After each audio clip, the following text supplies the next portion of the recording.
Muy buenas noches, un fuerte abrazo a toda la comunidad que se va a ir conectando.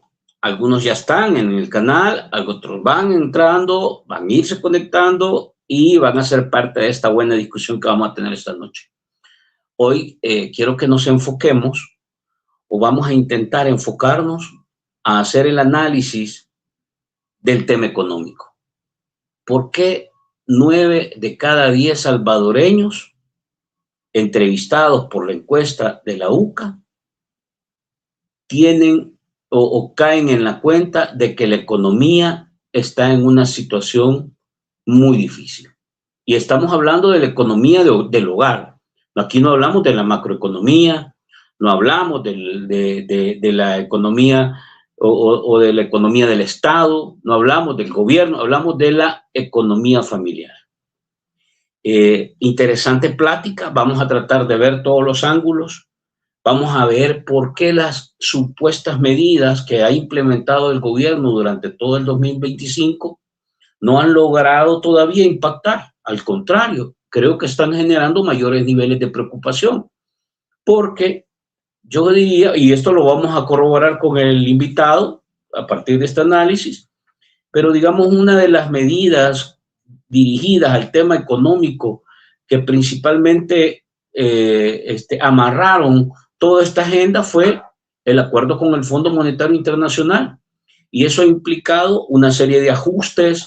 En teoría debían haberse corregido otras cosas. No ha pasado. El tema de las pensiones sigue siendo todavía una alerta, una bomba de tiempo. La deuda, el manejo de los préstamos, francamente, no ha terminado de entenderse. Seguimos en un esquema de endeudamiento suicida. Pero bueno, todo esto está sujeto en gran medida al Fondo Monetario Internacional, y a eso se han ido ajustando otras decisiones que vamos a tratar de ver si fueron decisiones improvisadas, decisiones con intereses más políticos electoreros, políticos propagandísticos, o de verdad estaban pensados en impactar en sectores importantes del país.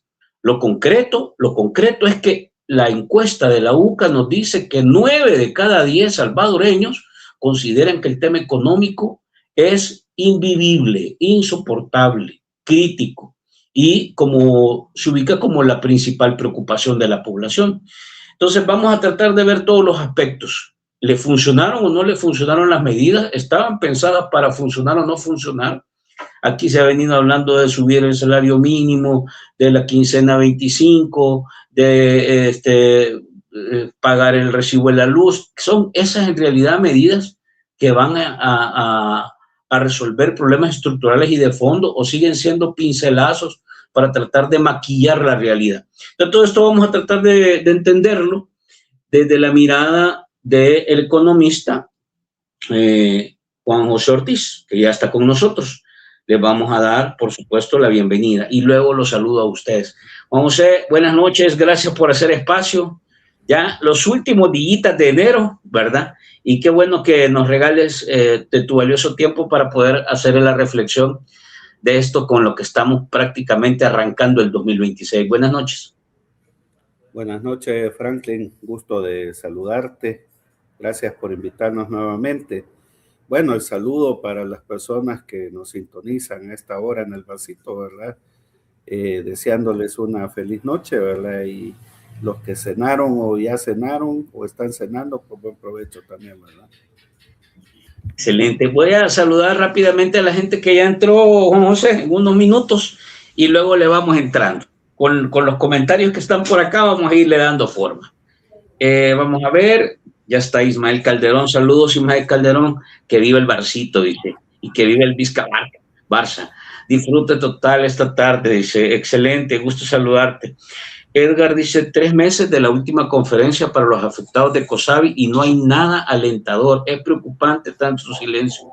Esto también es una señal del tema económico, mira, Juan José. El hecho de que no se haya movido ni un milímetro la posibilidad de entender qué está pasando en el caso COSAVI es una señal, es tema económico.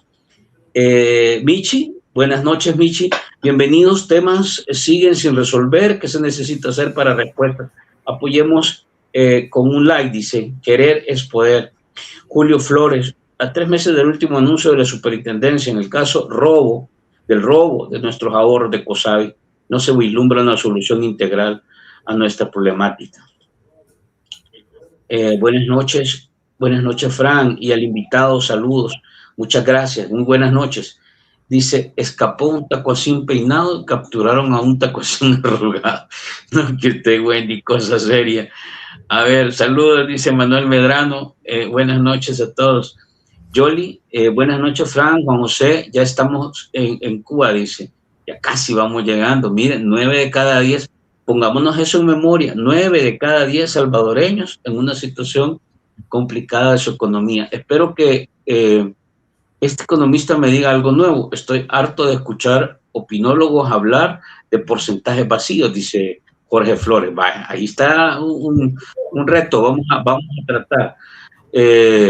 Ayúdenos con sus comentarios, con sus preguntas. Pero es interesante porque aquí de lo que se trata es no decir algo nuevo, sino tratar de llegar a donde está el verdadero problema. Esa es la lógica.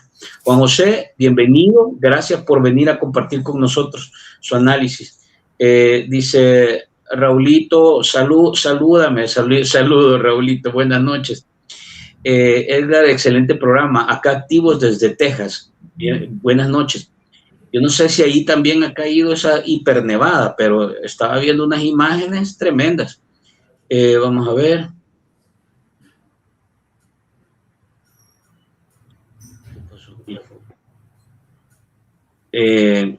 Los indicadores económicos afectados bajo el gobierno de Bukele incluyen el aumento de la pobreza y la desigualdad, un crecimiento del PIB volátil, alta inflación que eleva el costo de la vida y un déficit, dice Alexander. Saludos, Lili. Muy buenas noches. Bueno, vamos entrándole. ¿Qué opinas de los datos en materia económica que vistes en la encuesta, Juan José? Desde tu análisis y con una mirada, digamos, de la condición económica que está enfrentando el país, sobre todo la familia, ¿verdad? La economía familiar, ¿te parecen coherentes? ¿Te parecen aislados? ¿Te parecen, no sé cómo lo ves? ¿Cuál es tu lectura así general? Bueno, Franklin, en términos generales, pues la encuesta de la UCA es la enésima encuesta independiente de las pagadas, de las contratadas, que señala, ¿verdad?, el tema económico como el gran talón de Aquiles de este gobierno. Precisamente tú has señalado, ¿verdad?, el primer dato que la encuesta lanza, que 9 de cada 10 salvadoreños pues expresan, ¿verdad?, preocupación por el tema económico. Y esto, Franklin, hay que verlo así, o sea, la economía siempre ha sido el grave problema estructural de este país. Lamentablemente, ¿verdad?, por el tema de la violencia y particularmente la violencia vinculada a las pandillas, este tema fue invisibilizado por algunos años. Pero aún el mismo fenómeno de pandillas está asociado al tema económico, pues a la marginación, a la exclusión, ¿verdad?, a la falta de oportunidades. Entonces, el problema, el gran problema estructural de El Salvador, desde el surgimiento de El Salvador como Estado, siempre ha sido el problema económico. A lo largo de 200 años han aparecido coyunturas, ¿verdad? La guerra civil, el tema de las pandillas, las dictaduras militares, pero todo está asociado al tema económico, Franklin. Entonces, por eso te digo que la encuesta de la UCA es la enésima encuesta, ¿verdad?, de encuestas independientes, de encuestas pagadas, de encuestas de troles, de encuestas que el gobierno manda hacer, donde siempre el tema económico sigue siendo el problema de mayor preeminencia en el país. Ahora, mira, en términos generales, digamos que aún en el análisis económico que hace la encuesta de la UCA, uno encuentra un contraste entre respuestas racionales y respuestas emocionales. Es decir, cuando tú empiezas a preguntarle a la gente del diagnóstico de la economía en la encuesta de la UCA, la gente te da respuestas racionales, te da respuestas correctas, te da respuestas pensadas, pero cuando ya la UCA empieza a hacer preguntas de prospección, es decir, hacia futuro, cómo va a estar la economía del país, las respuestas que da la gente van más de tipo emocional que de tipo racional. Te voy a poner un ejemplo, ¿verdad? Para luego entrar ya a los datos económicos que da la encuesta. Si yo te pregunto a ti, Franklin, ¿cómo está el fútbol salvadoreño? Tu respuesta va a ser racional. Estamos en la calle con la selección de fútbol. Pero si yo te pregunto a ti, Franklin, y dentro de 4 años que va a ser el próximo mundial, ¿dónde ves a la selección de fútbol? Entonces, te domina la emoción más que la racionalidad y tú dices, bueno, yo espero que dentro de 4 años clasifiquemos al mundial. La pregunta es, ¿qué cosas ves tú para decir que dentro de 4 años vamos a clasificar al mundial? Cuando hemos tenido un entrenador, una federación y unos futbolistas que nos acaban de llevar al fracaso. Pero precisamente el nuevo proceso de la selección de fútbol va a comenzar con el mismo entrenador, con la misma federación y con los mismos futbolistas. Entonces, ¿qué te hace pensar a ti que me dices el fútbol está mal, pero dentro de 4 años espero que clasifiquemos al mundial? ¿Por qué te pongo este ejemplo? Porque eso es lo que ha pasado en la encuesta de la UCA. La gente dice, ¿cómo está la economía? Mal. Y al final del año 2026, ¿qué espera usted de la economía? Ah, mire, yo estoy tan jodido que ya no me puede ir peor, yo espero que me vaya bien. Eso explica por qué, por ejemplo, encontramos una serie de respuestas que contrastan unas con otras en la encuesta de la UCA. Por ejemplo, ¿cómo es que 9 personas de cada 10 dicen que la economía está mal, pero a Nayib Bukele le ponen 8.30? Eso tiene que ver con este contraste del que te estoy hablando. La gente da en el diagnóstico respuestas racionales, respuestas coherentes, pero hacia futuro, hacia la prospección de la economía, la gente espera que vaya bien la cosa. La pregunta es, ¿qué elementos mira la gente como para decir que la economía va a ir bien? Porque a lo largo de 7 años de gobierno, no existen planes para reactivar la economía, seguimos siendo la economía que menos crece en Centroamérica, seguimos siendo el país que menos inversión extranjera trae. A finales de año han habido más de 20,000 despidos en el sector público. A la economía informal le estás ofreciendo garrote y persecución en el centro de San Salvador. Entonces, yo la primera pregunta que me hago cuando miro los datos de la UCA, ¿cómo es que 9 personas de cada 10 dicen que la economía está mal, pero a Nayib le ponen 8.30?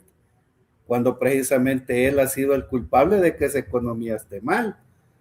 Y segundo, porque él ya lleva 7 años gobernando el país y al día de hoy no hemos visto planes que me permitan a mí vislumbrar que al cierre del 2026 la economía va a ir mejor de lo que nos ha ido en este 2025.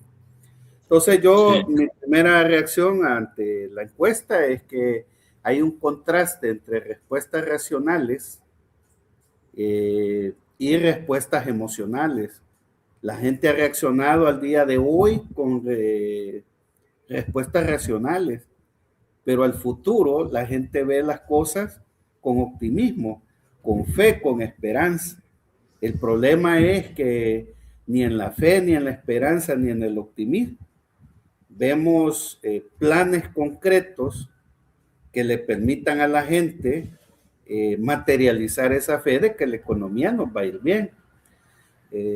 Entonces, digamos que hay algunos aspectos metodológicos, ¿verdad? Que creo que la UCA va a tener que mejorar en función de hacer una encuesta, digamos, un poco más objetiva, porque si estos problemas metodológicos se logran mejorar, te puedo asegurar que 10 de cada 10 personas encuestadas te van a decir que la economía está mal. por ejemplo, Franklin, en la encuesta de la UCA se hace una evaluación de la economía familiar. Sí. Como tú ya mencionaste, ¿verdad? 9 de cada 10 dicen que la economía está mal. Sin embargo, creo que si tú vas a hacer una evaluación de la economía familiar, hay preguntas previas que tenés que hacer. Por ejemplo, ¿verdad? Yo la primera pregunta que te haría, Franklin, ¿y usted trabaja? Y entonces, dos opciones hay, me decís sí o me decís no. Me decís sí, entonces la segunda pregunta es, mire, ¿y dónde trabaja? ¿En el sector formal o en el sector informal? Ah, mire, trabajo en el sector informal. Tercera pregunta, ¿cuánto gana en el sector informal? Ah, mire, gano 408. Cuarta pregunta, ¿cuántas personas son en su núcleo familiar? Ah, mire, somos 5. Quinta pregunta, ¿y de los 5 solo usted trabaja o trabajan otros miembros de su familia? Con esas 5 preguntas, Frank, ya puedes lanzar otro tipo de preguntas que hace la encuesta de la UCA. Porque la encuesta de la UCA se fue de un solo pencazo a preguntarte si en el mes de junio que subieron el 12% del salario te benefició o no. Y ahí quedan huecos para el análisis económico, porque aunque la mayoría dice que no le benefició en nada o muy poco, no sabemos si esas personas que dijeron que nada o muy poco son personas que laboran o no laboran. Entonces creo yo que la encuesta se quedó muy corta, pues creo que hay aspectos metodológicos que deben de mejorarse. Y por ejemplo, fíjate que no deja de ser sorprendente el dato de Nayib. Cuando uno revisa los aspectos metodológicos de la encuesta se hizo entre el 2 y el 13 de diciembre. Y ahí tenemos problemas para hacer análisis e interpretación de resultados. La encuesta dice que evalúa todo el año, pero los mayores impactos que han golpeado a la economía familiar se dieron al final del mes de diciembre. Eso quiere decir que la encuesta ya no tuvo la oportunidad de medir el malestar que al día de hoy ha provocado, por ejemplo, más de 20,000 despidos en el sector público. Entonces, imagínate que si 9 de cada 10 dicen que la economía está mal, cuando esta encuesta fue realizada, cuando no se habían hecho más de 20,000 despidos en el sector público, imagínate cómo hubiera sido el resultado si la encuesta la pasara los primeros días de enero. Entonces, sí, ahí hay un problema metodológico, porque el problema es que la UCA hace su encuesta del 2 al 13 de diciembre, pero los resultados los viene a publicar un mes y medio después.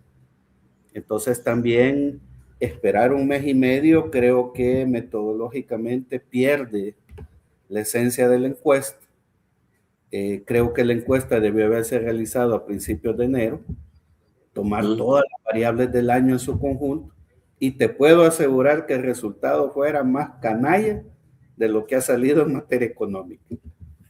Te voy a poner unas imágenes que están acá porque veo que hay información relacionada a estos temas que tú estás tocando. Solo déjame ajustar acá, pero vaya, por ejemplo, este cuadro, o sea, ya hay una ficha técnica. Sí. Hay una ficha técnica y, por ejemplo, aquí te dice aproximadamente a cuánto asciende el ingreso mensual en esta casa, incluyendo todos los miembros de hogar y las remesas que recibe.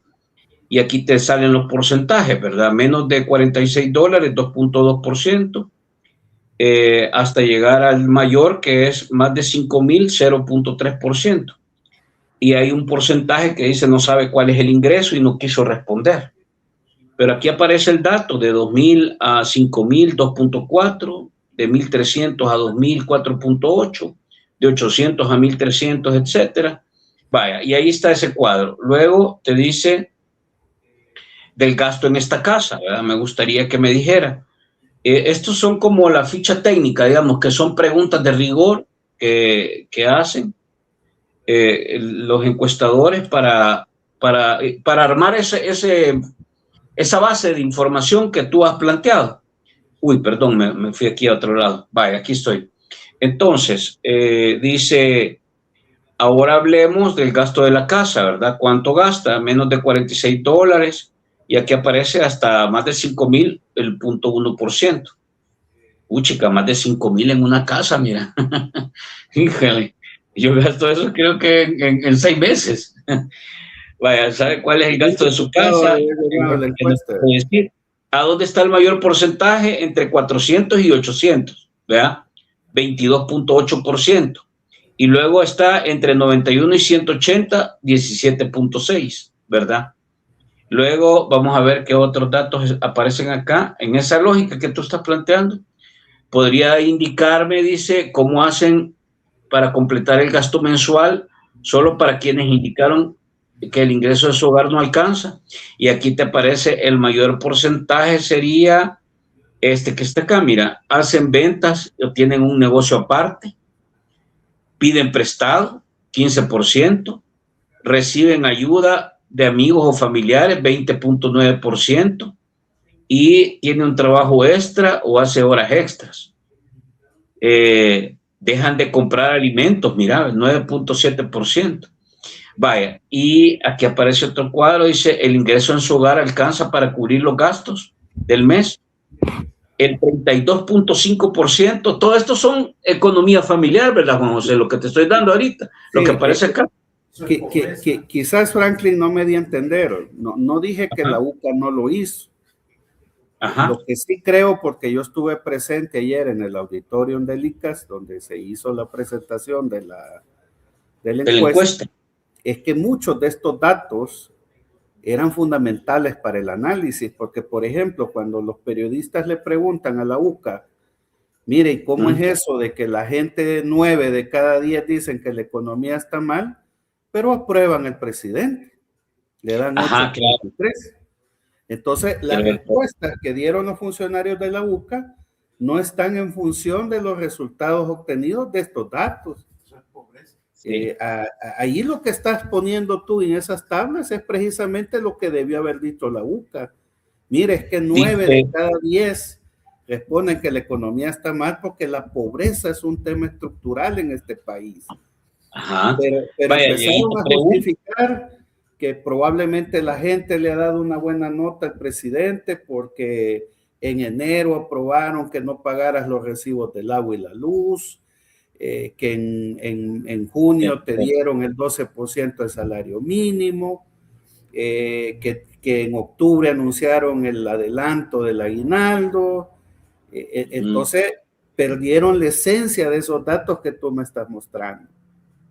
Ajá, porque o sea que aquí hay una serie de datos. Es la pobreza en una fotografía, prácticamente. Entonces, claro, la explicación del por qué la gente... bueno, incluso Amparo Marroquín decía que por fe. Y está bien que la gente tenga fe, pues, pero ¿fe en qué, Franklin? O sea, yo tendría fe si hubiera un plan de reactivación de la agricultura, por ejemplo. Yo le entiendo que es fe en la persona. Sí, entonces, pues sí, pero el problema no tiene otra cosa. O sea, vos podés tener fe en una persona, pero ¿cuáles son los hechos que no, sí, es otra cosa, a endosarle esa fe? Sí. Entonces creo que el análisis se quedó muy corto de la UCA. No estoy diciendo que no hizo las preguntas de rigor. El problema es que las hizo, pero los datos que reflejan no los usaron para el análisis. Entonces, sí, es totalmente absurdo que yo le dé 8.33 al responsable de que la economía esté mal. Pero fíjate decir que es por fe. Ajá, pero yo creo, vamos a ver, poniendo esto a lectura, porque yo entiendo esto que me estás diciendo. Desde el análisis económico, la fe no entra en la ecuación, ¿verdad?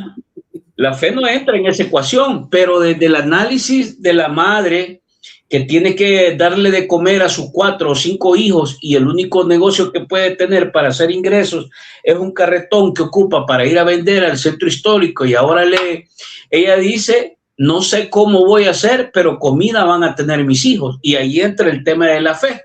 O digamos, es un símbolo, te estoy dando un ejemplo, pues. Yo he visto a madres, o sea, en realidad... Bueno, he visto casos, y yo me imagino que tú también, Juan José, y los amigos que nos están viendo, que la madre recibe $300 y algo de pensión, porque por ahí anda lo que le dan, como 330, $340. Y mira, no sé cómo hacen, pero llegan hasta el último día del mes y francamente uno dice, no tiene explicación.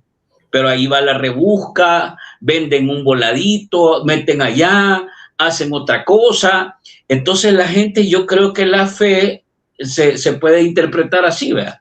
Es decir, ya veo cómo yo me rebusco para resolver, pero la condición real de la gente y viéndola desde el plano económico te dice, no hay condiciones para que la gente pueda vivir dignamente. Deja de comer un día, no tiene para comprar medicina, no puede resolver esto otro. Esa es la realidad.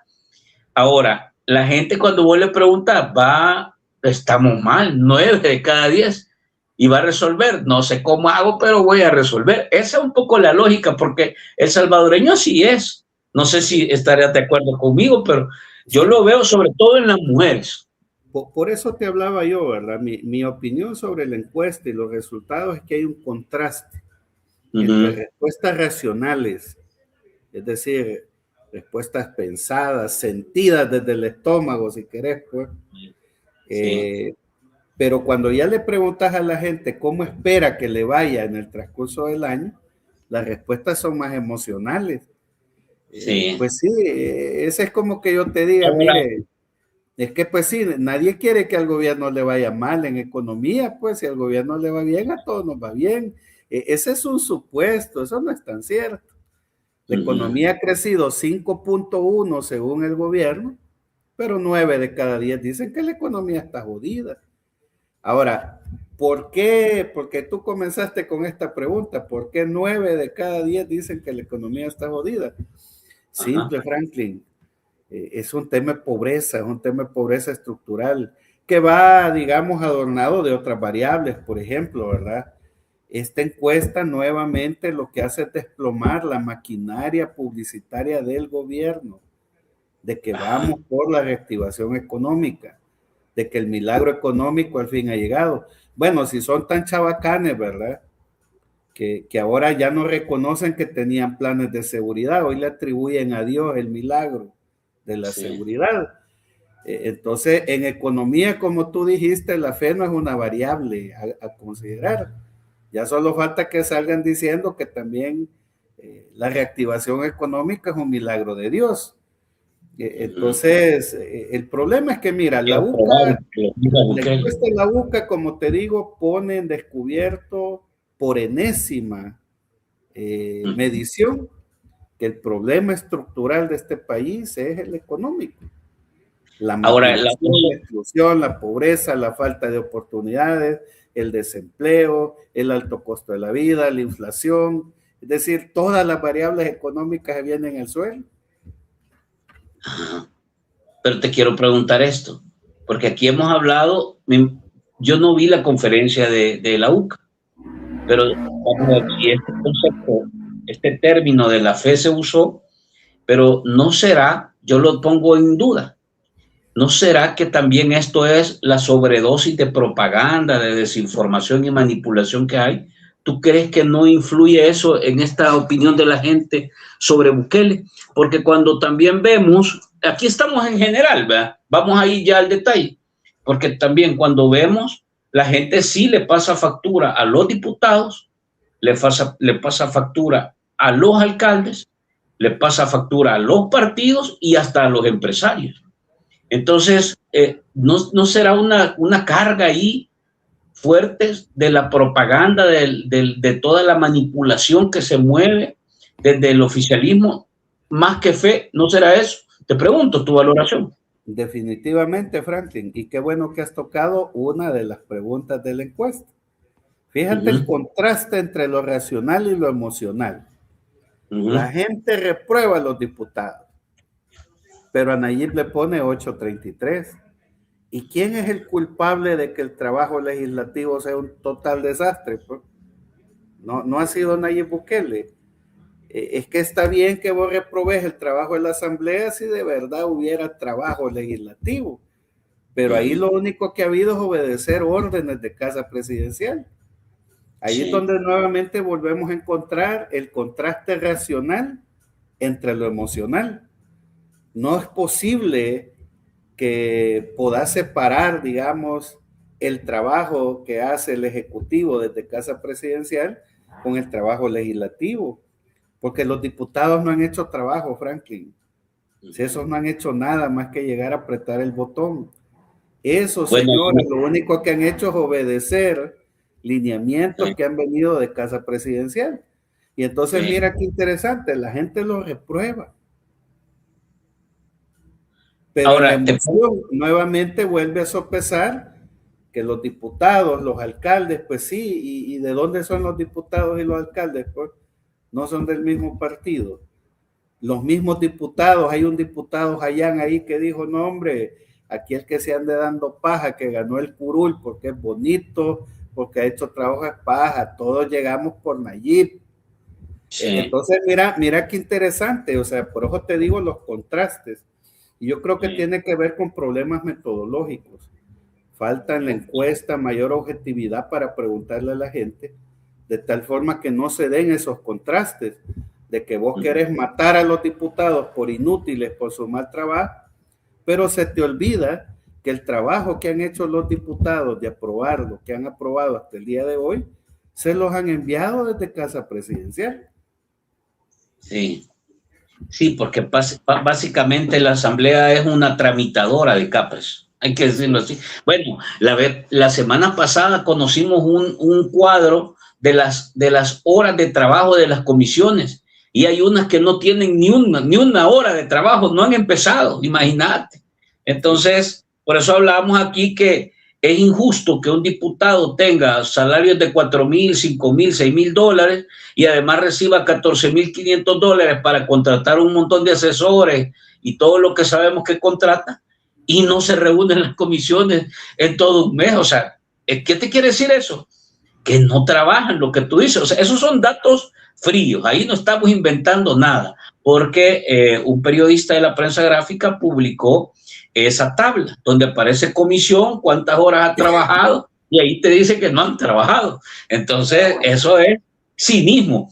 Si vos no trabajas un mes, hasta vergüenza te daría ir a cobrar el salario o no.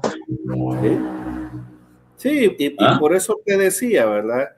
Es que a mí no me sirve que una institución haga una pregunta, ¿cómo evalúa el trabajo en la Asamblea Legislativa? ¿Cómo evalúa el presidente? Y presentes los dos datos sin hacer el mayor análisis. Entonces, ¿para qué haces la encuesta? Ok. Ahí es donde creo yo que metodológicamente falló la UCA. Y ojo, este es un llamado de atención para el Yudop. En anteriores eventos de medición, ¿verdad? La UCA era muy dura con el análisis que hacía. Entonces, yo no puedo ir a hacer una encuesta a 1,218 personas y solo presentar el dato, que la Asamblea está reprobada y Nayib aprobado, y no hacer el vínculo, Franklin. Si es que los diputados son un fracaso porque han seguido los lineamientos de Casa Presidencial. Pero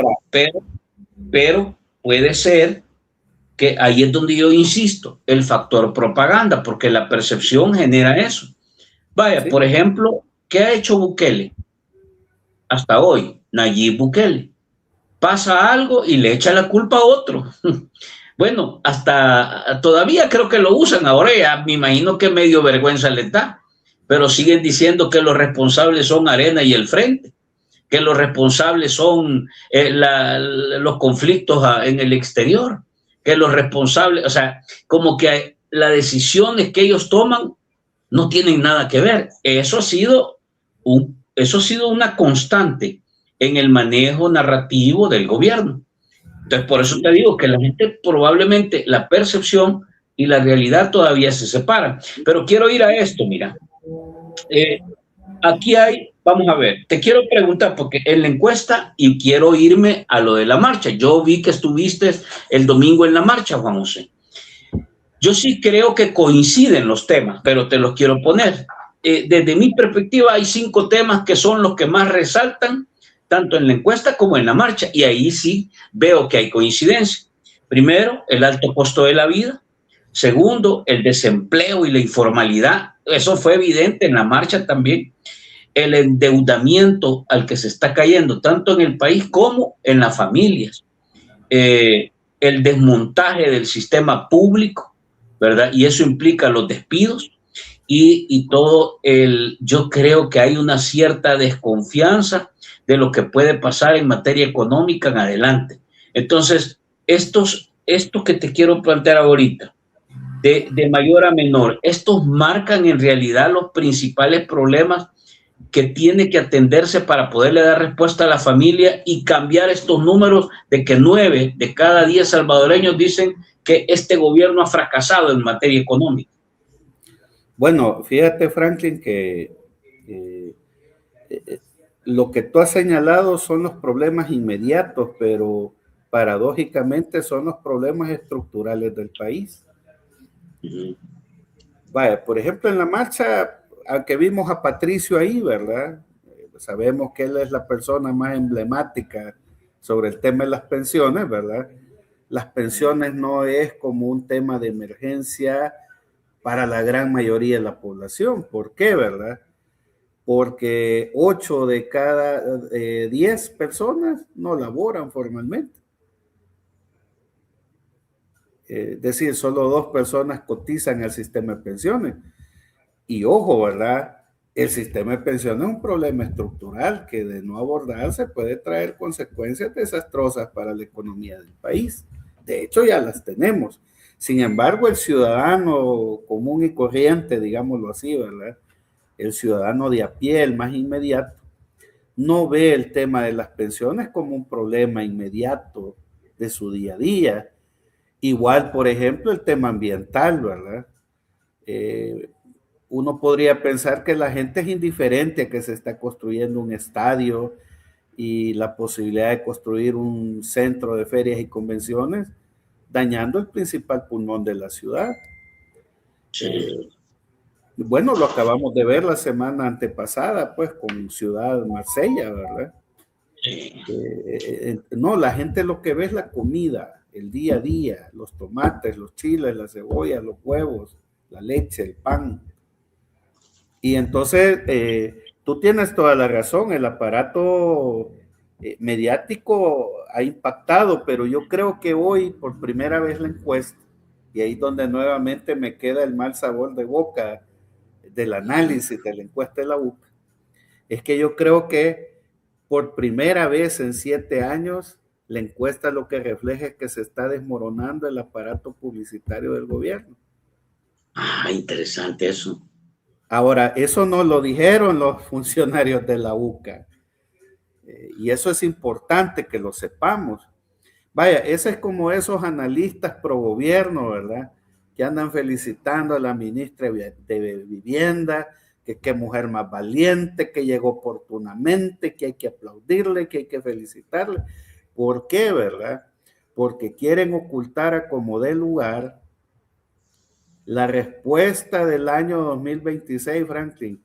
El mejor analista de este país no es quien usted crea. El mejor análisis del 2026, y ese que vamos comenzando, lo dijo una señora común y corriente en Ciudad Marsella, cuando le dijo a la ministra: yo no confío en el presidente Bukele. Eso debió haber dicho la UCA con ese resultado de 9 de cada 10. Esos 9 lo que están es reforzando esa declaración que esa señora dio. Y mira, no es cualquier cosa, ya lo hemos hablado en un programa anterior. El que esa señora haya dicho que no confía en el presidente Bukele, al gobierno le costó 70.2 millones de dólares, que fue la medida económica de pagar una quincena con tal de desaparecer a esa señora.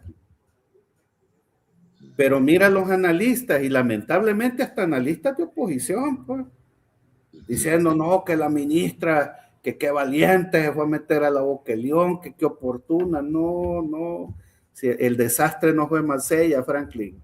El desastre fue que esa señora le dijo enfrente de todos los medios, no a la ministra, se lo dijo a Nayib Bukele, yo no confío en usted. Y entonces la encuesta de la UCA ahora dice que 9 de cada 10 no le creen la paja, de que el Bitcoin nos va a sacar de la pobreza, de que hay oro debajo del suelo salvadoreño, de que la minería metálica es la solución a esto, de que los chiles, los tomates, las cebollas, las papas son más baratas ahora que antes. Todo eso es lo que me quedó a mí a deber la UCA con su análisis. Entonces yo no puedo hacer una encuesta solo para decir que la Asamblea tiene 3 y Nayib tiene 8. Y así queda el dato. O sea, es que parece ser, pues, con mucho respeto, señores del Yudop, parece ser que ustedes no se enteraron que por la UCA pasó un tal Eyacurí, hombre. Vaya, vamos a ver. Entonces, desde tu perspectiva, ¿qué le duele a la gente en el bolsillo? ¿Qué es los 3 principales temas que quedan sobre la mesa, remarcados en negrito, subrayados y en mayúscula? Bueno, para que la gente le quede claro. Tú ya los mencionaste, el alto costo, el desempleo, la falta de oportunidad. Y por eso no es descabellado cuando yo te decía en un programa anterior, Franklin, es que vamos a un año electoral, vamos a un año preelectoral. Y no hay que sorprendernos que a lo largo de todo el 2026 el gobierno va a hacer una serie de anuncios coyunturales, desesperados, para hacerle creer a la gente que hoy sí el milagro económico ha venido a El Salvador, que la reactivación económica es un hecho. Si ya solo falta que salgan con la estupidez que dijo el presidente del Congreso, ¿verdad?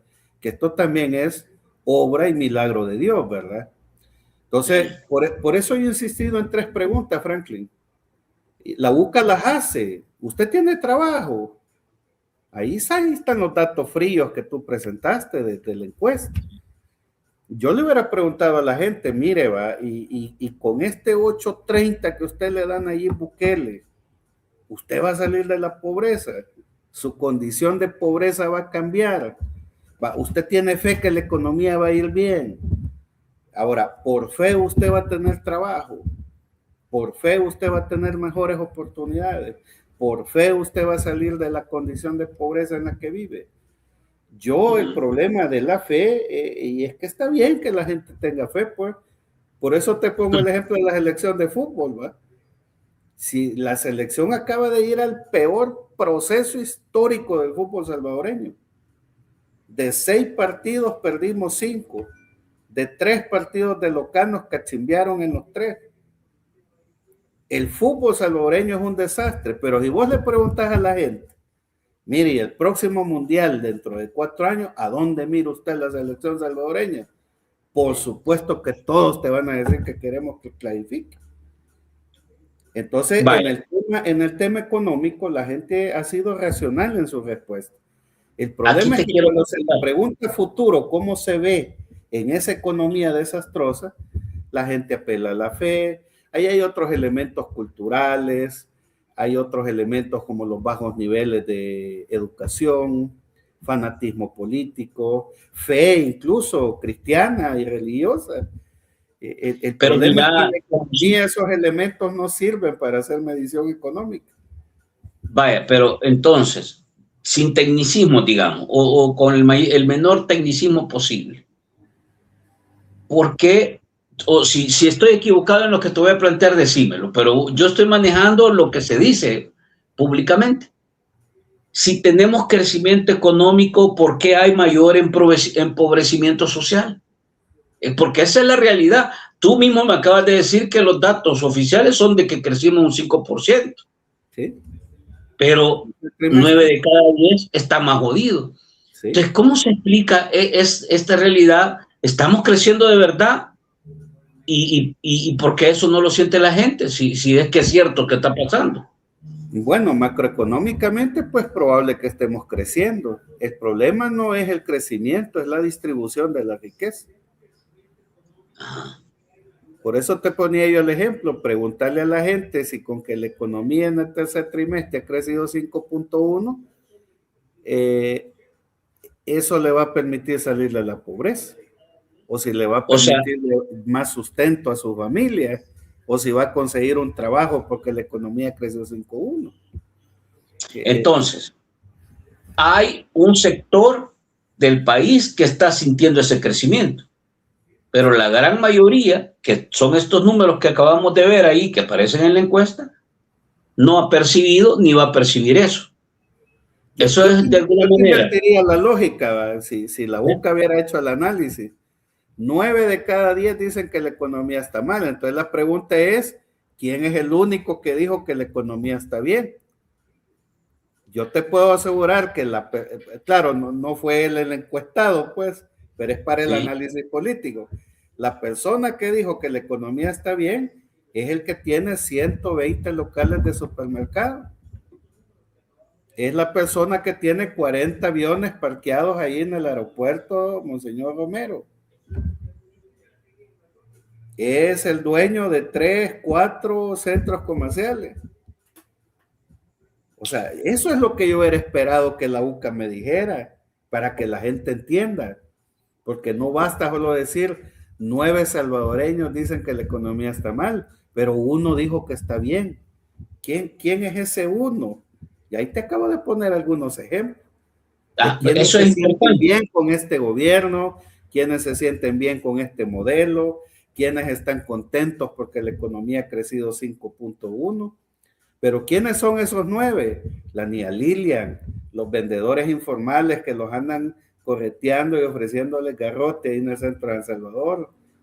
Los pequeños comercios que están cerrando ahí en el centro de San Salvador para que ahora aparezcan grandes empresas vendiéndote un plato de carne $40. Esos son los que están contentos. Ahora, sí, habría que preguntarle, por ejemplo, a los 20,000 despedidos del sector público, si le dan 8.33 a Nayib Bukele. Yo te decía en un programa anterior, preguntarnos a los afectados de COSAVI, que llevamos 2 años con este problema que tenemos, que afecta a la economía del país, si nosotros le ponemos 8.33 a Nayib, cuando la economía, lamentablemente, pues, por ejemplo, en nuestro caso, nuestra cooperativa eran de $300 millones que estaban al servicio de la microeconomía, Franklin, para que micros, pequeños, medianos empresarios hicieran préstamos en COSAVI para dinamizar la economía. Hoy la cooperativa tiene 230 millones en activos secuestrados por el gobierno y ahora no le sirven absolutamente a nadie, excepto a los que se vieron beneficiados del desfalco de la cooperativa. Te agrego esta nueva interrogante. Entonces, hemos visto salir a todas por lo menos las grandes empresas, las gremiales que son parte de la ANEP, por ejemplo, ¿verdad? Felicitando al gobierno, qué excelente medida la quincena 25, etcétera, y que la van a hacer. Bah. Entonces, esto quiere decir, te pregunto esto y te lo voy a tratar de contestar también. La gente le toca, al ciudadano, al de a pie, le toca trabajar más y le alcanza menos. Esa es la realidad de los 9. Y me gusta eso que has dicho. ¿Y quién es el 1? ¿Quién es el 10%? Entonces quiere decir que este tema de la inflación, de los salarios bajos, de que el dinero no le alcanza, etcétera, no es ya de crecimiento o no, sino es de agotamiento de este modelo que tenemos que sigue multiplicando la desigualdad. O sea, estamos creciendo, pero hay más desigualdad. ¿Se podría interpretar así o yo estoy yéndome por la tangente? Pues no, la mejor forma de explicarlo no lo has dicho. Es así. Es un tema de un modelo excluyente, marginador, que genera pobreza, exclusión, desigualdad para el 99% de los salvadoreños.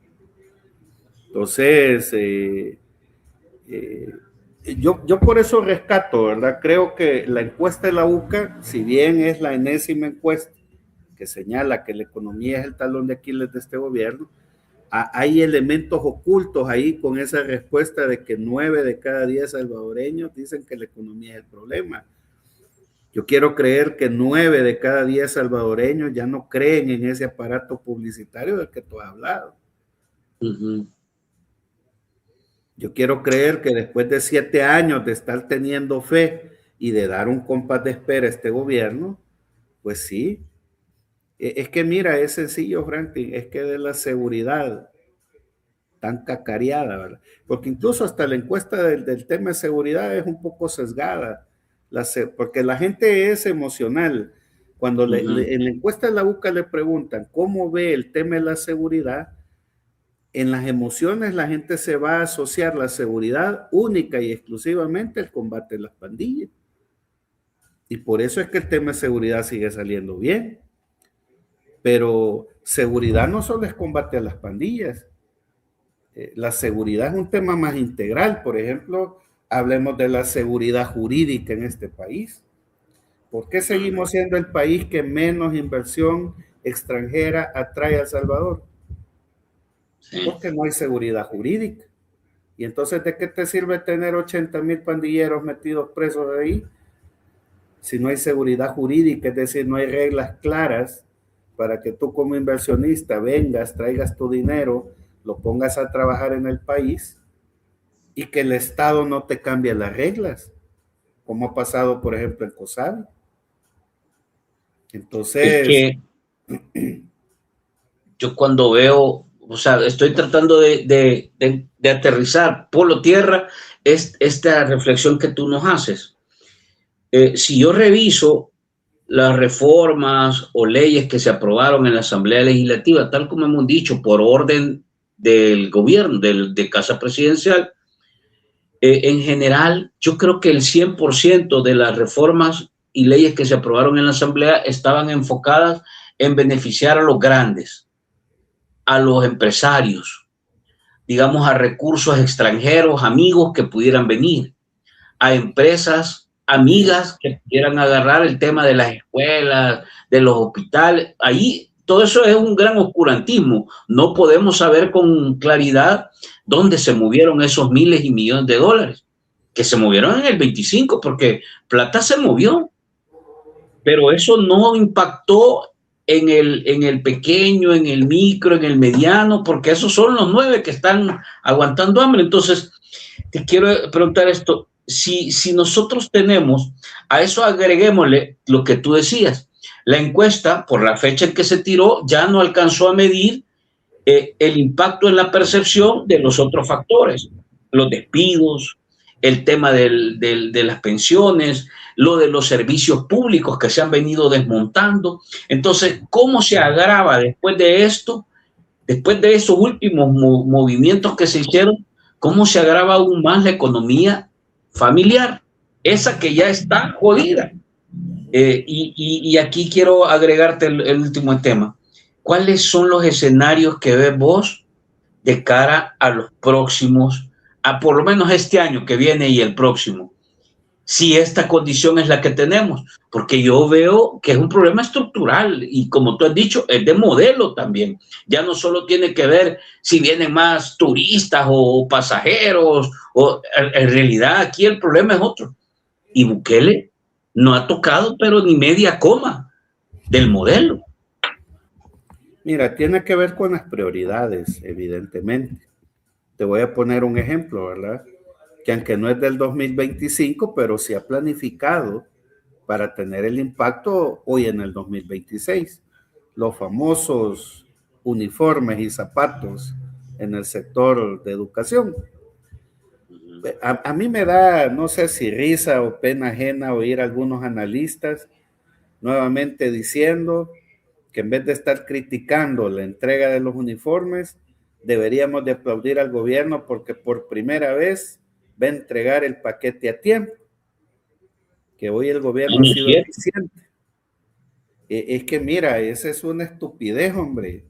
Si es que la discusión, incluso mira, la discusión ni siquiera es que ha marginado a micros y a pequeños empresarios.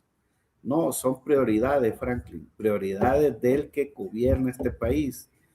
Es que la discusión es, vaya, yo contrato a 5,000 sastres para que me haga el uniforme El año escolar ha funcionado independientemente de que entregues tarde el uniforme, pero la esencia no está ahí, Franklin.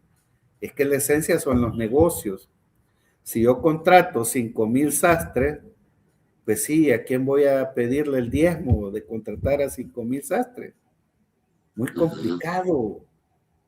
Mejor contrato una empresa extranjera que se lleve 40, 50 millones y a ese sí le puedo pedir el diezmo.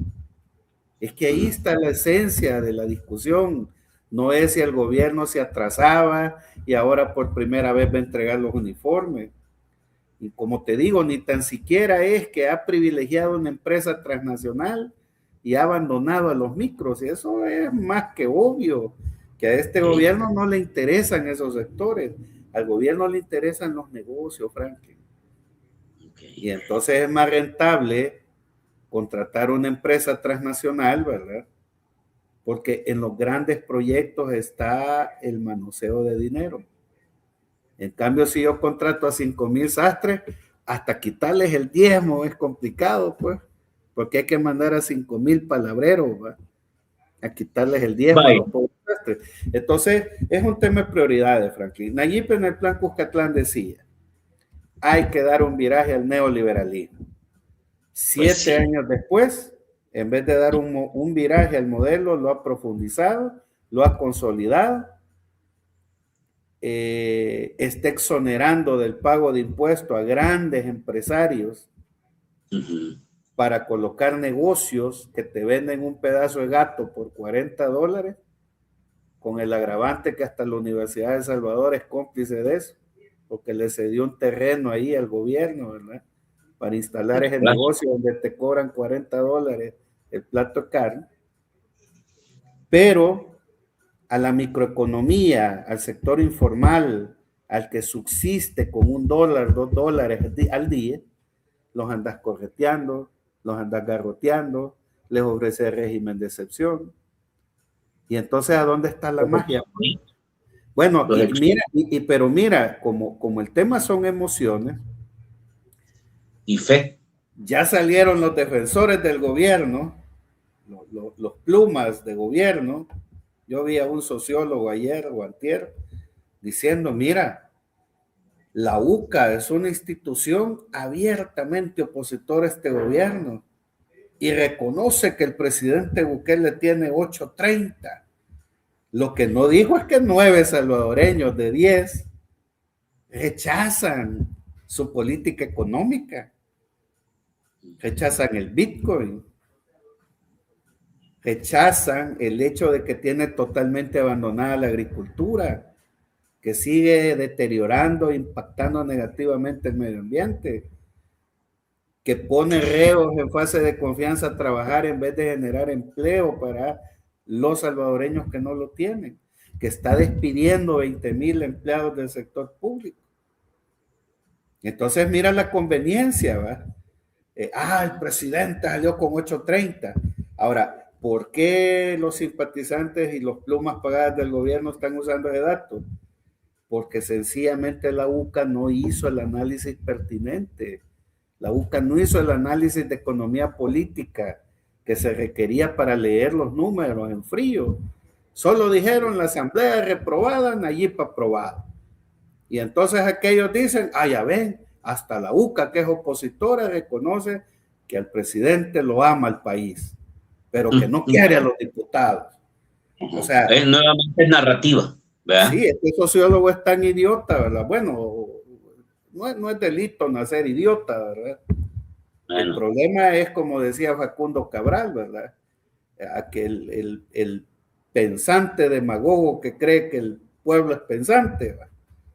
Entonces, yo creo pues que lamentablemente hasta la misma encuesta de la UCA se va a instrumentalizar por aquellos simpatizantes del gobierno por no haber hecho el análisis más a profundidad para que a la gente le quede claro por qué 9 de cada 10 dicen que la economía está mal, a pesar de que le dan 830 al presidente. Bien, voy a leerte comentarios. Vamos a entrar en los comentarios con todo para que, si querés que me detenga, me avisás y ahí yo voy de corrido y solo me detengo si vos me das señales. Buenas noches, Frank y licenciado Juan José. Déficit comercial significativo, baja inversión extranjera directa y una deuda pública en aumento. Son las características, dice Alexander. Mientras que la apuesta por el turismo y la digitalización genera crecimiento sectorial, pero no necesariamente bienestar generalizado para toda la población salvadoreña. Gracias a los que nos acompañan, dice Michi. Vamos a ver, Jorge Alberto dice, los afectados de COSAVI le exigimos a la superintendencia del sistema financiero que El Salvador y al presidente inconstitucional de esta nación le devuelvan a la cooperativa de COSAVI a sus legítimos dueños. Los sapos están hablando. Vamos a ver. Si Bukele, señor Bukele, ¿por qué hasta el día de hoy usted, señor, no se ha pronunciado en favor de los afectados de COSAVI?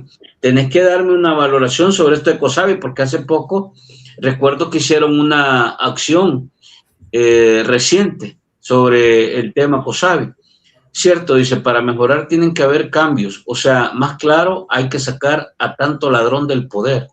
La corrupción es un factor que está golpeando la economía familiar. Te lo voy dejando ahí, Juan José.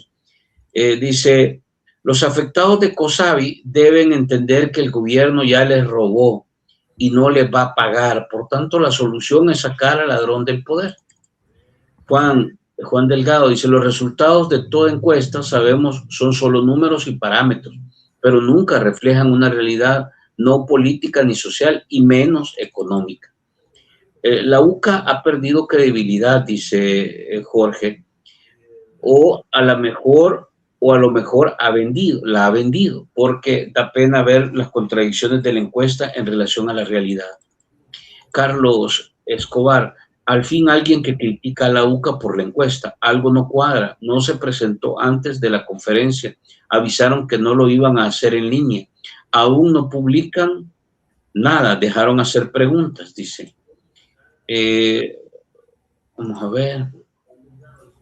Jorge Flores, un día de estos, Ellacuría se va a levantar de la tumba para colgar a los que hicieron la encuesta a favor de legitimar un régimen dictatorial. Vladimir, saludos. Ángel Andrés Melgar, ¿cómo es que el inconstitucional se da cuenta hasta cuando un baño está sucio, pero no quiere darse cuenta del mega robo que hicieron en COSAVI? Qué irónico, ¿verdad? Dice. El fin del socialismo está muy cerca, dice Rafael. Este anda por otro lado. Eso se le llama el sesgo, para tratar de distraernos. Estamos hablando de economía familiar, Rafaelito, ¿verdad? Hay preguntas mal hechas, asumen que la gente entiende lo que la UCA entiende, dice Carlos Escobar. Rafael, estamos en el fin del socialismo, la izquierda en su peor momento, dice. Vamos a ver. Jorge, pero la UCA ha tenido cuidado en no usar su interpretación, en su interpretación la palabra pobreza. ¿Por qué? Escobar dice, Marroquín es súper creyente e interpreta las cosas en base a eso. Es el filtro cognitivo que no nos deja avanzar. Pero la fe desvía la atención de la realidad porque el sistema ha ordenado que no critiques, que no te quejes. Entonces buscas la solución en el cielo, dice. Bueno, vamos a seguir. Hay más comentarios, dame un minuto. Señor Bukele, ¿qué es lo que pretende acerca del secuestro de la cooperativa COSAVI? Dice, hay que reconocer de una vez por todas que la educación dirigida por la religión ya no debería de existir. Nunca ha sido y no será nunca estrictamente académica. Todos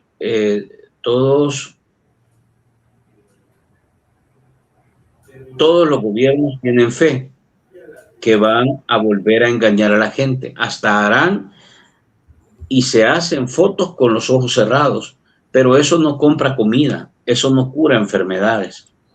Dice, el aparato de propaganda del gobierno ha permitido que la gente deje de usar el cerebro. se ha desconectado de su realidad. La gente no entiende las reglas del juego porque no conoce el juego. Aquí la verdad en la economía es que solo comemos 1 o 2 veces al día, a veces más que todos los padres de familia, porque los niños no se pueden sacrificar. La encuesta de la UCA no pone resistencia si comparas los comentarios y reacciones en redes sociales en contra de todo el aparataje de gobierno. Bueno, aquí hay que ver, porque puede ser también que nosotros estemos sesgados por alguna cuestión del comportamiento del gobierno, pero las percepciones pueden tener sentido. Yo en eso trato de ser bastante frío. Saludo Frank y el invitado Juan José Ortiz. Dice, ¿cuánto cobró la UCA para lavarle la cara al gobierno? Dice, Milay 46. ¿No será que la UCA se vendió? Don Juan José, la situación que afronta los socios de COSAVI es incierta. Hay antecedentes que así lo indican. En junta de socios deberían elegir una nueva junta directiva para darle legalidad y así reclamar sus fondos. Vamos a ver. El tema de seguridad es una gran mentira que se deja la UCA, pues no habla del 44% que ha sido asaltado, pero la UCA su análisis lo relaciona con el tema de pandillas. No se vale manipular, qué pena. Saludo Frank y a su invitado, ya dejé mil gracias Elvita. Liliana, saludos, Liliana está con nosotros, Liliana Andrade, qué bueno. Es que en realidad no podemos desligar el fracaso de los diputados y alcaldes de Nuevas Ideas al mandato presidencial. Como él ha dicho, no se mueve la hoja de un árbol sin su voluntad. Todo lo que hacen sus funcionarios, incluyendo diputados, alcaldes, diputados y alcaldes, es por obra y gracia de Bukele. El pueblo salvadoreño vinculen por su bien. Si no, vamos a seguir sufriendo las consecuencias de la acumulación del poder. Deberían reunirse para legalizar una nueva junta directiva, dice de COSAVI. El inconstitucional pseudo presidente de El Salvador es el responsable de la situación del fracaso económico y del robo de las pensiones al pueblo. Las organizaciones o los organizadores de esa marcha tienen como objetivo atomizar el movimiento social. La prueba es que no impacta a la dictadura. Parece que estos también cobran a capres. Saludos, mi estimado, dice, vamos a ver. Los señores de la UCA, dice Yacuría, que la gente tiene hambre y para eso no se necesita trabajar. En esa universidad solo necesita compromiso con los pobres. Buenas noches, saludos a todos los pensantes conectados, especialmente a Fran y a Juan José. Dice, el exponente tiene razón. La UCA se quedó bastante corto con los análisis. No solo es de dar números, hay que ayudar a la gente con sus reflexiones a través de las mismas preguntas. Brillante, Juan José. Los millones que roban y el pueblo los paga, mientras nunca se llenan de tantos billones que roban. Bárbaro, Juan José le pegó al clavo con lo que la señora le contestó a la ministra. Saludos, pequeña Lulu. Vamos a ver. Es sencillo porque el indicador de crecimiento no es sinónimo de desarrollo. Eso es otro buen dato, eso, mira. De verdad, el desarrollo está relacionado con la calidad de vida, la salud, educación, empleo, vivienda, ingresos. Eso es otra cosa. La distribución de la riqueza en el país está más concentrada que en los años de los 70. Antes eran 14 familias, ahora solamente es una. Que la gente como resume. A mí me encanta leerlo, fíjate. De verdad que sí. ¿Y quiénes están siendo beneficiados con el crecimiento económico? Fócate cerebral. Si la gran empresa está comiendo del gobierno, pero la que está quebrada es la micro, pequeña empresa, que de paso es la que genera el 67% del empleo formal en el país. Dice Bianca, yo no le creo a la encuesta. Esto es bueno, yo creo que uno tiene que hacer ese ejercicio crítico. O sea, uno no tiene que tragarse todo lo que le dan. Tiene que hacer el ejercicio de reflexión, de análisis, poner en duda y despejarlo, ¿va? No quedarnos con esa postura. Hay que leer bien la encuesta. Yo se las he dejado por ahí. Léanla, estudienla y vayan a profundizar para que no se queden solo en el yo creo. sino que hay que ir y construir argumentos. Cierto, dice, los ricos absorbieron cada día más al pobre. Es la dura realidad que vivimos en el país. En el Super Selecto, los lentes baratos subieron de 3 a 5,65 estos días. Ana Leticia Aguilar. Todo va para arriba, todo va para arriba. No les alcanza a los ricos, hay que necesitan más dinero. Definitivamente esa encuesta no cuadra con la realidad del país. La economía de los salvadoreños de a pie está quebrada. Tal parece, el objeto de la encuestadora era presentar una buena imagen del INE. ¿Qué hará la oposición en todos estos temas? Eso debe ser la pregunta. Era presentar una buena imagen del dictador. A ver, qué montón de comentarios. En El Salvador no existe seguridad jurídica. Y si no, preguntémosle a los tipurratas de la Asamblea. La encuesta no midió los impactos de despidos porque no preguntaron sobre esos temas. Se trataba de lavarle la cara al tirano. Gallo encontré el video. Quería la oposición para favorecer al pueblo pobre, común y corriente. Bueno, aquí viene este, ¿cómo se llama? Ale Dava. Viene a pelear al... Bueno, aquí lo dejamos, tranquilo, relájese, maestro. La prioridad del gobierno es robar. Fran, por donde yo vivo, han cerrado recientemente el Pollo Campero, bien extraño, porque siempre estaba lleno. Bueno, me voy a ir quedando por acá. En este momento no hay partidos de oposición, todos están cogobernados con el tirano. Es que aquí yo veo, ustedes tienen una serie de reflexiones que yo, insisto, creo que es bueno aterrizarlos, porque no nos podemos quedar en el yo creo, ¿verdad? Ese es mi punto de vista. No nos podemos quedar en el yo creo, hay que ir más a fondo y argumentar y justificar, porque ahí se van despejando las hipótesis. La verdadera encuesta, la encuesta no sirve porque muchos, por miedo, no dicen lo que realmente piensan del gobierno, pues ya todos sabemos lo que ellos son. Amigos, se ha venido rumorando que hay una nueva dirección en la UCA, la cual trae líneas de no confrontar al régimen. ¿Ustedes saben algo al respecto? No. Bueno, cambió el rector, ¿verdad? Hace un par de meses. Ustedes saben, excelente programa, invitado. ¿Qué se puede esperar de la UCA? A ver, baje. Hay más comentarios, pero me voy a quedar ahí porque tenemos 10 minutos para la reflexión. Juan José. Bueno, bien nutrido, mira, bien nutrido de todo un poco, hasta te felicitaron ahí por el análisis. Tres ideas, Franklin. Bien, tomemos nota, por favor. Primero, para todas las casas encuestadoras, ¿verdad? Una mala encuesta o con preguntas mal formuladas o mal explicadas van a seguir lanzando resultados donde se mezcla la racionalidad con la emoción, y eso no puede ser en un método científico. O haces una encuesta para medir emociones o haces una encuesta para medir racionalidad, pero no puedes mezclar ambas porque entonces una te va a contrarrestar la otra. Por ejemplo, ¿verdad? Imagínate que tú vas a hacer una encuesta y le preguntas a la gente, ¿cuál es la opinión de los alcaldes? Ah, mala, reprobados. ¿Cuál es la opinión de los diputados? Mala, reprobados. ¿Cuál es la opinión de Nayib Bukele? Buena, excelente, el mejor presidente. Entonces, si tú solamente haces preguntas así, esas respuestas vas a obtener. Te la voy a poner más fácil. Si a mí me preguntas, Juan José, ¿qué opina usted de la seguridad y el combate a las pandillas? Si hasta yo, que no simpatizo con este gobierno, te voy a responder que estoy contento. Sí. Entonces, ojo, ¿verdad? Porque la gente debe entender que los alcaldes, fíjate cómo es la mente de la gente. La gente dice que los alcaldes no han hecho nada por culpa de los diputados.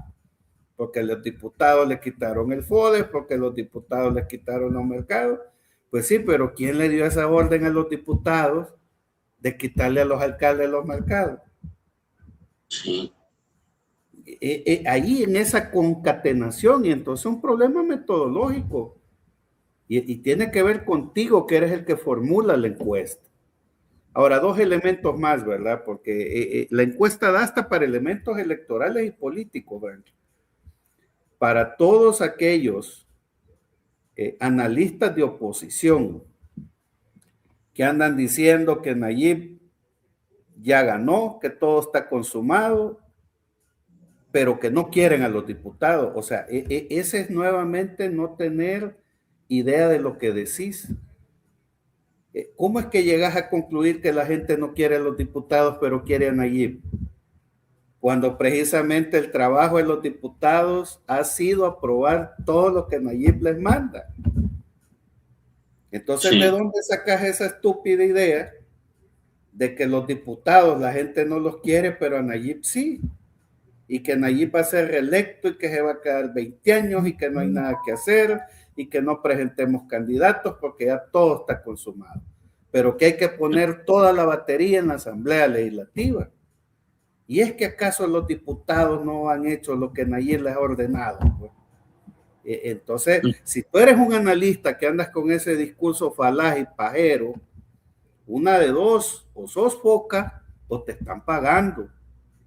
Pero yo tengo claro que si yo no quiero a los diputados, no quiero a Nayib, porque los diputados han hecho lo que Nayib les ha ordenado.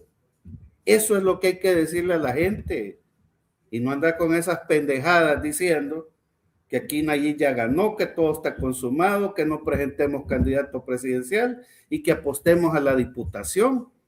Yo le preguntaría a esos analistas de oposición, ¿y es que acaso no van a hacer las elecciones el mismo día?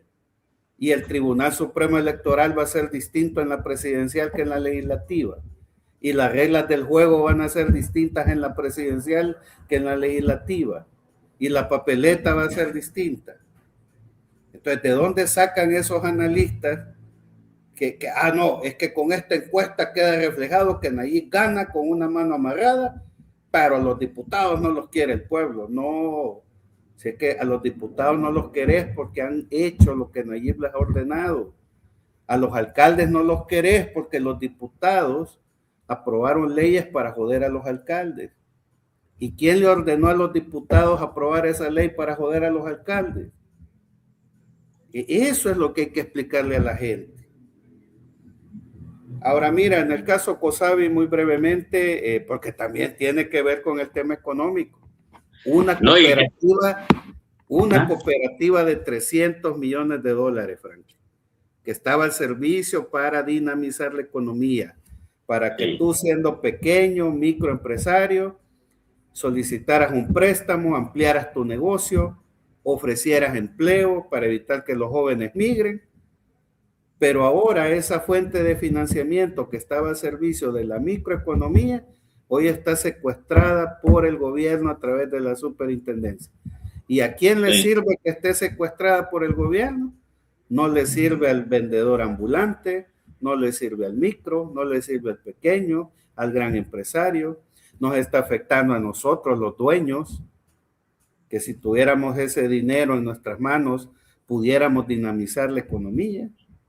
Sí. Entonces, muy breve, Franklin, porque, bueno, tú le diste cobertura, pues. Sí.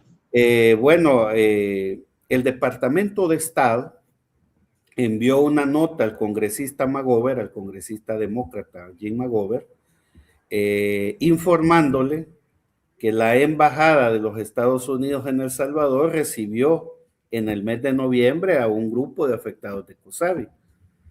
Nosotros montamos una conferencia de prensa para desmentir esa información, dado que al día de hoy, pues ninguno de los afectados ha sido recibido por ningún funcionario de ningún nivel en la Embajada Americana. Probablemente, ¿verdad? Ha pasado cosas ahí, ¿verdad? Así muy brevemente, el 31 de julio de 2024, nosotros mandamos el primer escrito a la embajada, pidiéndole al embajador de ese entonces, ¿verdad?, que nos diera una audiencia en base a las declaraciones que el fiscal general de la República había dado que el dinero defalcado en COSAVI había sido rastreado en territorio norteamericano.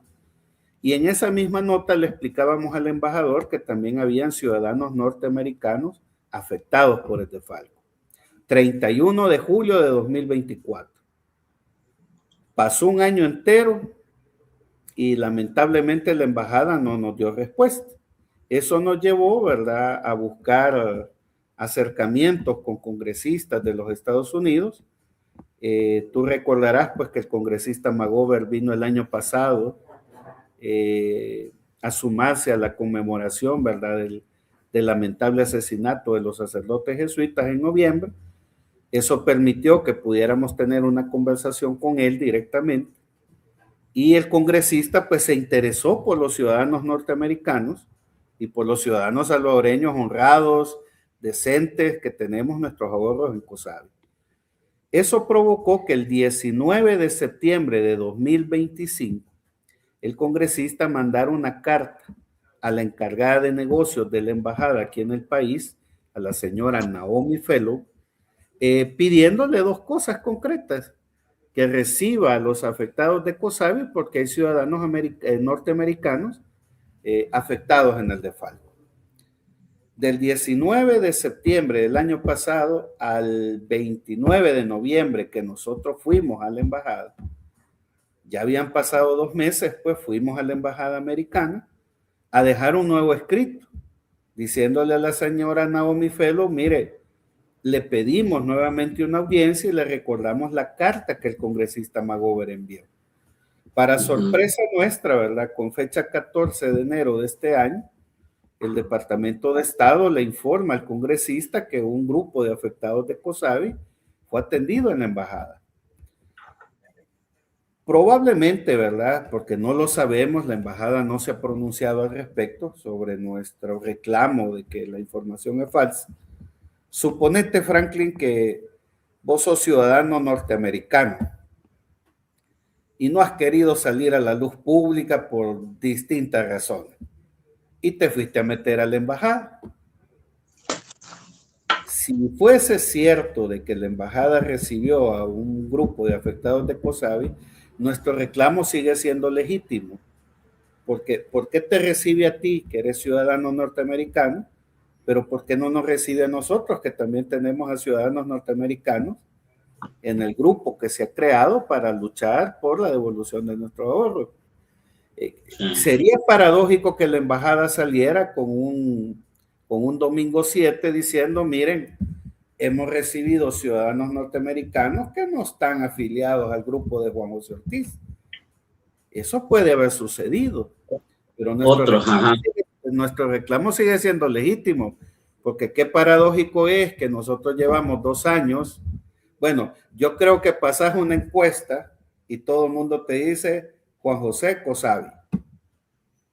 Sí. Entonces, ¿por qué la embajada no nos recibe a nosotros, pero sí recibe a la persona, ¿verdad? Entonces, nosotros quisiéramos saber a quiénes recibió, de qué hablaron, porque si bien probablemente pudieron haber recibido a otros ciudadanos norteamericanos, también nosotros tenemos derecho a saber qué le dijo la embajada. Entonces, nosotros lo que hemos planteando, perdón, José, y esa tesis que me estás planteando, ¿la han corroborado ustedes?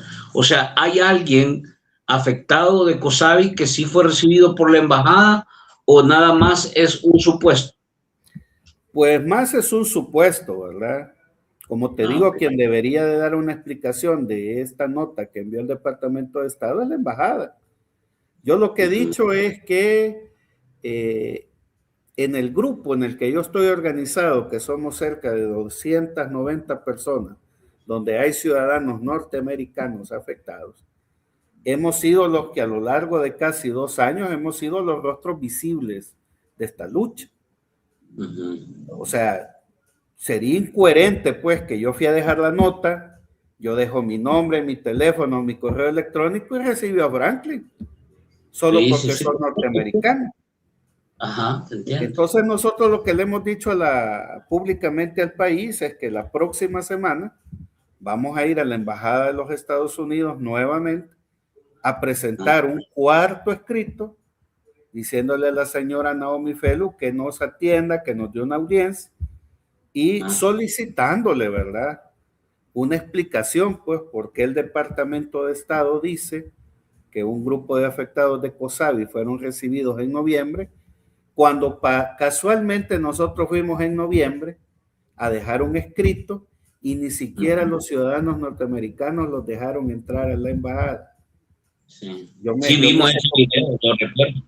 Yo me hice acompañar de 6 ciudadanos norteamericanos. En el grupo hay más, algunos están en los Estados Unidos, pero me hice acompañar de 6 ciudadanos norteamericanos. Ellos llevaban la nota y ni tan siquiera los dejaron entrar a su embajada. Sí. Entonces sería extraño que de repente apareció Franklin Martínez, ciudadano norteamericano, afectado de COSAVI, que en 2 años nadie sabe quién es, pero se fue a meter a la embajada norteamericana, ¿verdad? Sí, entonces, y lo recibieron. Vamos a presentar un nuevo escrito, ¿verdad?, pidiéndole audiencia nuevamente a la funcionaria y solicitándole, pues, una explicación sensata. Mire, si no nos recibió a nosotros, díganos a quién, o si no nos quiere decir a quién, por lo menos díganos qué les informaron a esas personas, porque también a nosotros nos asiste el derecho de saber qué le dijeron ustedes a esos ciudadanos que atendieron. Mira, bueno, esa es una hipótesis, dices tú, eso es un supuesto.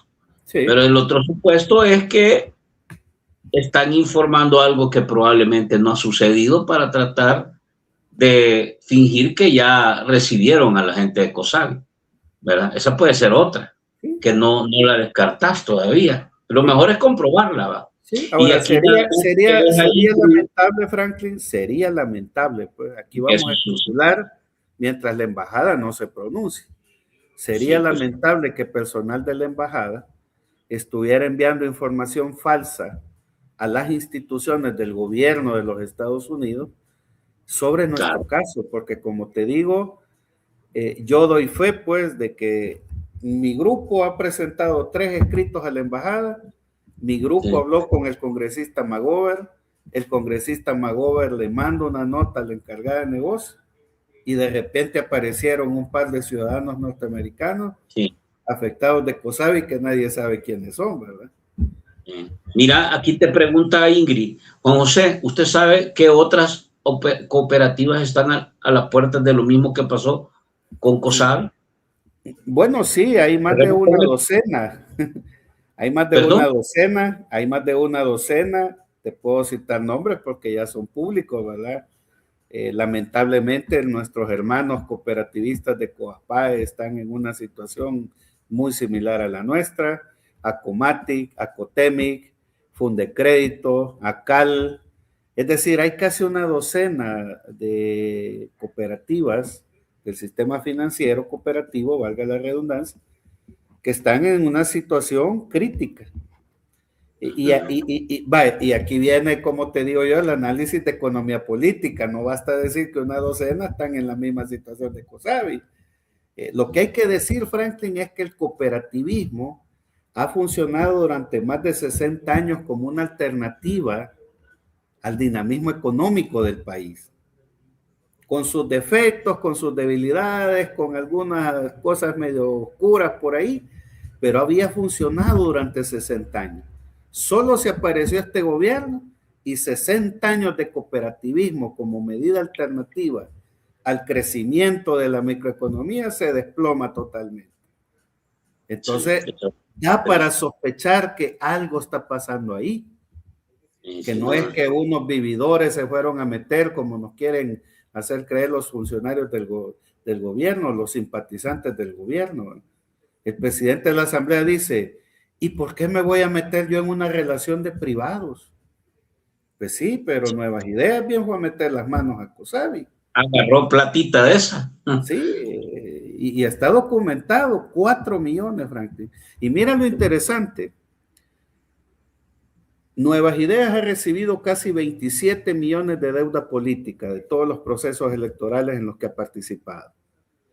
Hay un documento que prueba que hicieron un préstamo o una solicitud de préstamo de 4 millones de dólares. Al día de hoy nosotros no sabemos si Nuevas Ideas ya pagó o sigue pagando o no ha pagado nada. Pero ¿no te parece raro que bastaría con que montaran una conferencia de prensa y que dijeran, ese señor de Juan José es un mentiroso, aquí está la factura de cancelado, ya pagamos los 4 millones, no le debemos nada a COSAVI. Pero mira qué interesante sería hacer eso. ¿Sabes por qué no lo hacen? Porque decir que ya pagaron el préstamo implica aceptar que metieron las manos ahí. Entonces mejor prefieren hacerse los locos y no decir Y yo nada. creo que, mira, yo no sé sobre este tema porque, insisto, este año es un año que las cosas se van a mover sospechosamente, por decirlo así, más sospechosamente de lo normal. Entonces yo creo que van a intentar, o podría darse este escenario, aquí porque hay mucha ausencia de información, todo está bajo reserva, los funcionarios se esconden, nadie dice nada, entonces tenemos derecho a construir escenarios, por lo menos. Yo creo que van a intentar ablandar un poco, o sea, les van a dar una especie de quincena 25 a los de COSAVI para decir bajarle, porque viene la elección del 27 y necesitamos que COSAVI sienta que somos amigos de ellos, para que no nos anden volando cohetes ya cuando estemos en la elección. Creo que puede, ¿no ves tú algo así en el entorno? Pues digo yo, pensando en voz alta. Vaya, ahí vamos a hacer lo que hemos comenzado hoy esta plática, ¿va? Lo racional y lo emocional. Lo racional indica que no lo van a hacer. Ya llevamos 2 años y el caso COSAVI es una tristeza, pues. O sea, ya llevamos 8 muertos, Franklin. Ahora, en lo emocional yo te puedo decir, ojalá lo hagan. Les van a dar un dulce, pues, a eso me refiero. Sí. No sé si va a llevar veneno, como decía aquel, ¿verdad? Pero les van a intentar dar un dulce porque están viendo si ya hubo la oración, andan repartiendo útiles y paquetes escolares en caja. Pues sí, ahí viene la quincena, ahí viene, es el año ya andan los calendarios por todos lados. Entonces, algo van a hacer con COSAVI, supongo yo, ¿verdad? Bueno, nosotros esperamos, Franklin, que el fideicomiso se apruebe, es de voluntad política. Yo no me voy a cansar de decirlo, lo he dicho en todos los programas donde participo. Resolver el caso COSAVI le mejora la imagen al gobierno a nivel nacional, a nivel internacional, y más en un año preelectoral. Tú lo has dicho muy bien. Yo no descartaría que hasta nos aprueben el fideicomiso. Ojalá lo hagan. La racionalidad dice que no. La emoción dice que sí. Lo electoral dice que sí. La demagogia dice que sí. El populismo dice que sí. Pero la año de regalos. Aquel día dijiste vos que hasta los moteles van a ser gratis. La gente se acuerda de si eso pasa, si eso pasa, va a ser milagro de Dios. Ajá, la fe. Mira, ¿qué se me hizo? Quería leer el comentario porque me parecía que es un buen cierre. Aquí está. Dice Liliana, qué genial análisis, es correcto. Las mismas condiciones se van a dar para las 3 elecciones. Decirle a la gente que ya están los resultados y que solo faltan las elecciones, es decirle a la gente que no salga a votar.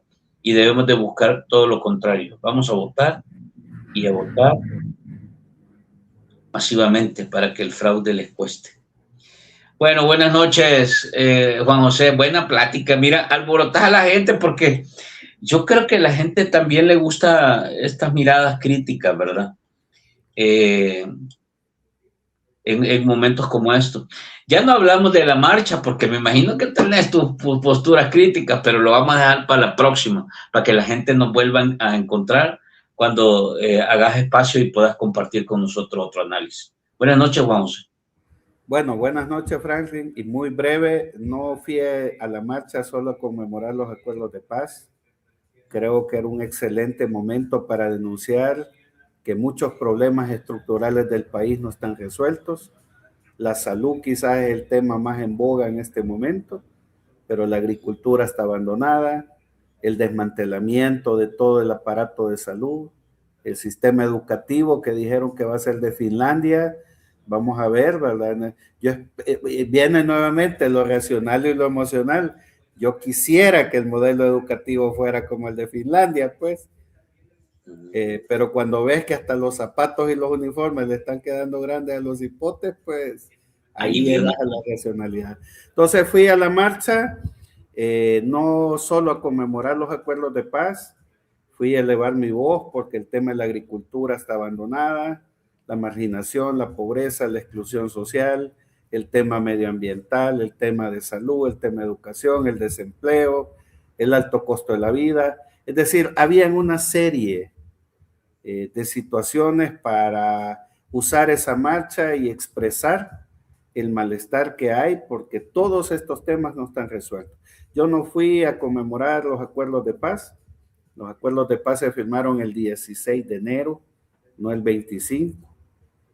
Aquellos que critican a Nayib, que está desfigurando los acuerdos de paz, deberían de verse en esa marcha, porque la marcha debió haberse hecho el 16, no el 25. Listo, los invito mañana. Mañana está con nosotros Óscar Venancio Ramírez, el periodista Óscar Venancio Ramírez, en Las Virales. Vamos a seguir haciendo estas reflexiones. Vamos a ver, aquí la gente dice que ¿por qué no opinamos? Fíjense que yo soy una persona que me gusta escuchar y yo hago mis reflexiones y cuando me piden mi opinión también la doy.